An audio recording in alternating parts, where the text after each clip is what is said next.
চলুন আজকে আমরা একটু ভিন্ন কায়দায় শিখব। স্পেশালি যারা তথ্য মনে রাখতে পারেন না তাদের জন্য আজকের এই ক্লাসটি খুবই স্পেশাল। আমরা আজকে অঙ্ক দিয়ে সাধারণ জ্ঞান শিখব। চলুন আমরা একটা ডিজিট লিখি 15, তাই না? এটাকে যদি আমরা ভাঙি 5 + 10।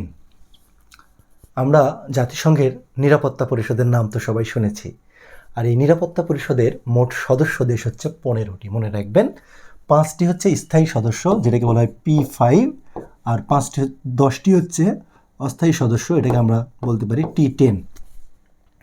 আর এই 5টি যে স্থায়ী সদস্য, এই স্থায়ী 5টি সদস্যকে আমরা খুব সহজে মনে রাখতে পারবো এইভাবে। আমার সাথে এইভাবে বলতে পারেন FRC US UK। FRC US UK মনে রাখবেন, FRC US UK। France, Russia, চীন, USA এবং UK যুক্তরাজ্য। এই 5টা দেশকে বলা হয় স্থায়ী সদস্য বা P5। আর এই 5টি দেশের একটি বিশেষ ক্ষমতা রয়েছে। তো আমরা সবাই জানি যে নিরাপত্তা পরিষদ যদি ভেটো দেয়, কোনো প্রস্তাবে যদি ভেটো দেয়, তারা না করে, তাহলে যে কোনো একটা দেশ যদি ভেটো দেয় তাহলে সেই প্রস্তাবটা নিরাপত্তা পরিষদে পাশ হবে না। আর এই যে ভেটো শব্দটা, এই ভেটো শব্দটা হচ্ছে ল্যাটিন শব্দ। ভেটো শব্দটা হচ্ছে ল্যাটিন শব্দ, ভেটো।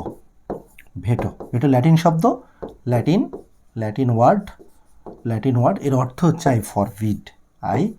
ফরবিড, মানে আমি মানি না। অর্থাৎ তোমরা যে প্রস্তাবটা দিচ্ছ সেটা আমি মানি না। এই জন্য দেখবেন যে ফিলিস্তিন রাষ্ট্রকে অনেক দেশই স্বীকৃতি দিয়েছে। এখন পর্যন্ত 157টা দেশ স্বীকৃতি দিয়েছে। তার মধ্যে এই পার্মানেন্ট 5 অর্থাৎ জাতিসংঘ নিরাপত্তা পরিষদের যে 5টি স্থায়ী সদস্য রয়েছে তারাও কিন্তু দিয়েছে। তার মধ্যে 4টা দেশ দিয়েছে, শুধু দেয় নাই USA। মার্কিন যুক্তরাষ্ট্র শুধু স্বীকৃতি দেয় নাই। তো এই ভেটোর কারণেই মূলত স্বাধীন রাষ্ট্র হিসেবে ফিলিস্তিন আত্মপ্রকাশ করছে না। তো আশা করি এই 15 থেকে আমরা যে তথ্যগুলো আজকে শিখলাম, আশা করি আর জিন্দেগিতে কোনোদিন ভুলবেন না। যদি ভিডিওটি ভালো লাগে তাহলে অবশ্যই শেয়ার করে দেবেন। ধন্যবাদ।